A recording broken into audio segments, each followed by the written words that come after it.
ఈ స్థాయిలో ఓటు పెరగడానికి సీట్లు పెరగడానికి బీజేపీకి మిత్రపక్షంగా ఎంఆర్పీఎస్ మాత్రమే క్రియాశీలకమైన భూమిక పోషించిందనే విషయం స్పష్టం చేస్తున్నాం.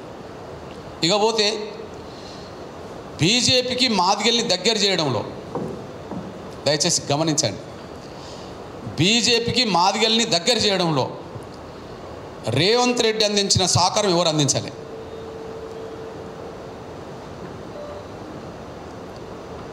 మాకు నరేంద్ర మోడీ గారి మీద ఎంత నమ్మకం గౌరవం ఉన్నదో అది ఎంఆర్పీఎస్. కానీ కాంగ్రెస్ మీద అంతే కోపం రావడానికి రేవంత్ రెడ్డి గారు కూడా కారకుడయ్యాడు. వర్గీకరణ చేస్తారనే ఒక నమ్మకం గౌరవం నరేంద్ర మోడీ గారి మీద ఉన్నది, ఆశిస్తున్నాం, నమ్ముతున్నాం. అది ఎంఆర్పీఎస్ కార్యకర్తల నమ్మకం. కానీ కాంగ్రెస్ మీద బలంగా మాదిగల వ్యతిరేకత పెరిగింది. కాంగ్రెస్ మీద బలంగా మాదిగల వ్యతిరేకత పెరిగిన సమయంలో కాంగ్రెస్ మీద పెరిగిన ఆ వ్యతిరేకత మొత్తం బీజేపీకే ఓటు పడ్డది. కారణం ఏంటంటే రేవంత్ రెడ్డి గారు మొన్న పార్లమెంట్ ఎన్నికల్లో పెద్దపల్లి, నాగర్ కర్నూల్, ఇటు వరంగల్, తెలంగాణ రాష్ట్రంలో 180% ఎస్సీలో ఉన్న మాదిగలకు ఈ 3 స్థానాల్లో ఒకటి ఇవ్వకపోవడం అనేది, మూడిట్లో రెండు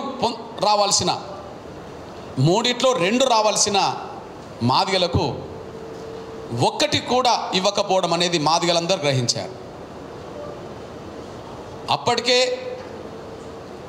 ఇంట్లో 2 అన్నదమ్ములున్న కుటుంబంలో వివేక్ కుటుంబంలో వాళ్ళ కొడుకుకు ఎంపీ టికెట్ ఇవ్వడం, డిప్యూటీ సీఎం హోదాలో ఉండబడే మల్లు బట్టి విక్రమార్క కుటుంబంలో వాళ్ళ సోదరుడికి నాగర్ కర్నూలు ఇవ్వడం, ఇవి అయిపోయినాక కూడా బీఆర్ఎస్ నుంచి సిట్టింగ్ ఎంపీగా దయాకర్ వరంగల్లో కాంగ్రెస్లో చేరిన ఆయనకి ఇవ్వకపోవడం, మళ్ళీ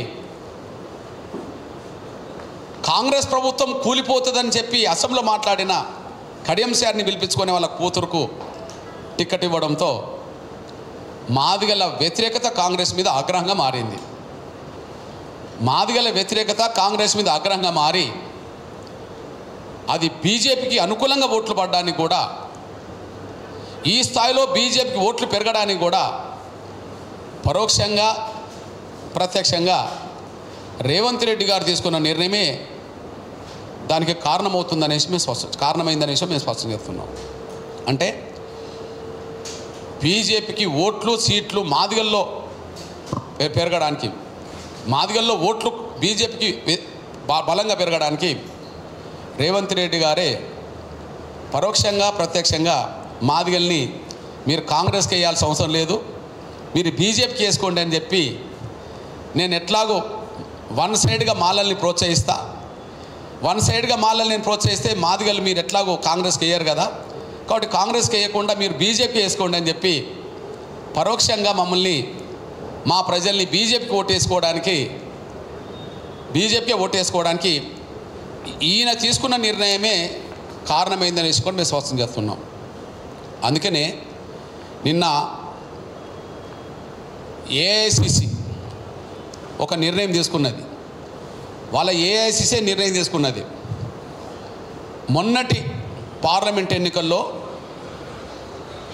బలంగా పోట్లాడకుండా, ఉన్న శక్తి మేరకు ఓట్లు సీట్లు పొందకుండా వెనుకబడిపోయిన రాష్ట్రాలకు సమీక్ష చేసుకోవడానికి కాంగ్రెస్ అధిష్టానం ఒక కమిటీ ఏర్పాటు చేసింది.